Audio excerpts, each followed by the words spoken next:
Ayan, welcome back to my channel. Kumusta kayong lahat? At panibagong video na naman ang ating bibigyan ng kasagutan. Kasagutan ba yun? Reaction, opinion, at saka kung ano-ano pa.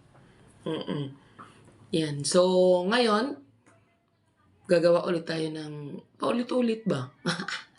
So, ang ating mayroon kasing mga comment na minsan hindi maliwanag para sa kanila. So, yun po ang ating topic for today's video. Ayun, bago po ang lahat ay gusto ko po i-shout out. Madam Malditang Buotan. Thank you so much sa pagdalaw sa aking live. Nakita ko yung comment mo. Actually, matagal na ako sa yung nakasubscribe. Nung nakaraan pa, yung topic mo na... Basta matagal na ako sa yung nakasubscribe. So, ayun, salamat ng marami. So, ngayon ang ating bibigyan ng reaction or papaliwanagan lang natin. Nasa sa inyo yon kung tatanggapin nyo ang aking paliwanag, ang aking explanation about doon sa comment. Diba? Ito, tawag dito. Kasi ang dami, so hindi ko siya mailagay dyan sa screen ko dahil halos par-pareho ang mga comment nila. So, try ko din mailagay. Diba? So, ang ano doon is parang sinisisi nila kung bakit daw lumala ang bashing, maraming nasaktan, kumbaga maraming luhaan at naging usap-usapan at parang lumala ganon. Parang sinisisi nila si Sir Paul na nag-live about sa pangyayari. Dapat daw hindi na lang inilive. Ganito po yun. Saan ba talaga sila lulugar sa atin? Pag hindi naman mag-explain, marami kayong haka-haka. Maraming katanungan. Nagkukonclude na kayo. Pag i-live naman at para i-explain, mayroon pa rin kayong nasasabi. Ano ba talaga, mga ate, mga kuya? Saan ba talaga sila lulugar? Sa sitwasyon nila. Diba? Kasi ganito yun, guys. Milyon-milyon. Diba? Ang nanonood sa kanila. Ang nagpa-follow sa kanila. Ang sumusubaybay. Diba? Sa dami po ng katanungan natin, sa dami po ng mga tinatanong nyo, sa dami ng mga gusto nyong malaman, gusto nyong maliwanagan, na bakit nakikita nyo yung ganong mga kilos, alam naman sagutin tayo isa-isa. Ano yun? Ipi-PM tayo isa-isa para i-explain kung ano talaga yung nangyayari. Diba? So, ang ginawa niya para isahan kung ano ba talaga yung nangyari, hindi daan sa live. Diba? Hindi nyo lang talaga, hindi nyo lang talaga nauunawaan or hindi nyo na linawan ang kanyang live kasi wala siyang specific na sinabi doon sa live kung ano talaga yung nangyari. Hindi naman na kailangan. Diba? Hindi naman kailangan na specifically isabihin niya yun kung ano talaga yung nangyari. Diba? Kasi, syempre, pinoprotektahan niya si Krishna at ayaw din niya na Although nasabi na talaga niya na yung isang tao, ayaw din na siguro iniisip din niya na hindi rin ganun lumala yung sitwasyon. Kasi nga, di ba sinabi nga niya, nagkapatawaran na, naayos na niya. Di ba? At sa pagla-live niya, wala namang masama dun, guys. Kasi, yun yung way para ma-explain na sa atin kung ano talaga yung nangyari. Hanggang ngayon, yun ang mga comment nyo. Dapat, kung gusto talaga niya protektahan si Krishna, hindi na siya nag-live. Ano ba? Diyos ko po, yun na nga yung way niya para ma-explain sa atin. Diba, malay mo, siya na lang ang nag-live in behalf of Krishna. Hindi na lang niya pinag-live. Hindi niya pinagsalita. Siya na lang yung nagsalita para siya mismo ang makapag-explain. Ganun yun, diba? Mas maigi nga yun na na-live niya, naliwanagan tayo doon sa ating mga tanong na bakit hindi pinapansin, bakit hindi inalalayan sa pagsakay sa boat, marami pang mga tanong. Bakit walang kumakausap, 'di ba? Bakit siya mag-isa, yung mga tipong ganun, 'di ba? So kaysa naman isa-isa tayong i-PM, isa-isa tayong i-message, 'di ba? Ni-live niya. 'Di ba? Yun naman yun eh. 'Di ba? Yun naman yung pinakamadaling way. At saka, 'di ba guys, napapanood naman natin sila sa live at upload. So, hindi natin sila nakakausap personally. So, doon talaga yun idadaan para ma-explain sa atin. 'Di ba?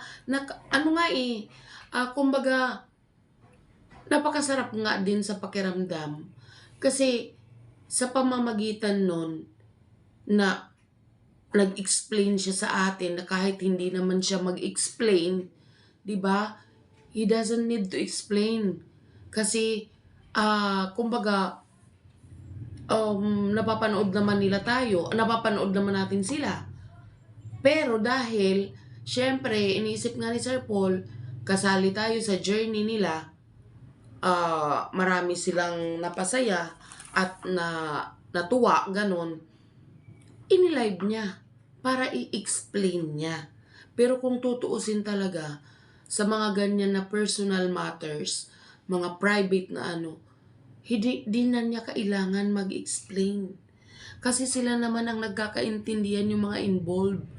Pero dahil inisip niya na kasali na tayo sa journey nila, nagpaliwanag siya. So tayo, hindi pa rin natin yun na-appreciate. Ano ba talaga mga ate? Diba? Nagbasa kasi ako ng mga comments ngayon, puro ganon. Na kung dapat kasi hindi nilang nag-live para hindi masyadong nabas si Krishna. Alam nyo guys, mag-live man o hindi si Sir Paul, mayroon talagang nang babash. Lalong-lalo na kay Krishna. Oo, pinupulaan siya sa kilos niya. Oo, meron mamaya ako gagawa ng reaction din kasi medyo malala. 'Di ba? Parang below the belt. 'Di ba? Kahit na hindi mag-explain si Sir Paul sa nangyari, mayroon pa ring bashing na magaganap na masasabi diyan. Bakit? Sasabihin na naman yun, wala talagang pakialam. Hindi man lang inintindi si Krishna. Ganon. Pinabayaan lang. Nanahimik. Hindi talaga totoo ang kanyang love. O diba? Ganon naman ang sasabihin niyo. O. Ngayon na in-explain kung ano talaga yung dahilan, may ano pa rin kayo. Hindi pa rin kayo masaya. Ano ba talaga? Diba? Hindi nyo pa rin tanggap. Sa totoo lang. Kasi bakit? Gusto nyo, yung gusto kasi ninyo na kung ano yung gusto nyo, yun ang masunod. Gusto nyo kasi ginagawa nyo silang robot. Itong mga basher talaga, Hindi ko malaman kung basher kayo o totoo talaga kayong nagsusupport. 'Di ba? Kasi nag-explain na nga, hindi pa rin kayo masaya. Marami pa rin paninisi ang ginagawa nyo. 'Di ba? Yung hindi tayo makapaghintay sa next move na gagawin nila. Kumbaga partially sinabihan na nga tayo kung ano yung dahilan, pinagdidiinan nyo pa rin. Bakit ganyan yung mga attitude nyo? Kung talagang totoo kayong nagmamahal or mahal nyo sila, dapat walang question ask after ng explanation ni Sir Paul. 'Di ba? Dapat rerespetuhin natin sila. Iintindihin natin sila, lalo't lalo na yung taong involved nagpaliwanag, yung host doon sa Mindoro nagpaliwanag na, 'di ba? Kasi ano yun, malay mo ang inaano ni Sir Paul, sige, nagkausap sila 'di ba bago umalis si Baby Loves, si Chris na. Malay mo sinabihan ni Sir Paul, you don't need to explain, 'di ba? Ako ang magpapaliwanag sa kanila kung bakit ganito affected ang ating relationship sa nangyari. Oh, 'di ba?